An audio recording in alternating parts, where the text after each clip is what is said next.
And one nonprofit organization played ball for a worthy cause.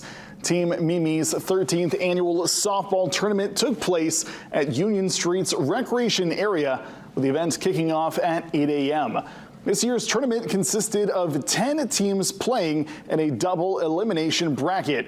Team Mimi's founder, Tommy Hosmer, says the event is dedicated to honor his late grandmother, who passed away from ovarian cancer in 2009. Over the years, Team Mimi's softball tournament has been the organization's biggest event in raising money directly for Northern Light Health's Champion the Cure Challenge. When I was a kid, I played baseball, and my grandmother, who we do it for, she used to come all the time. Everybody's been affected by cancer in some way, so it feels really good to know everybody can come together for a good cause and help the fight, you know?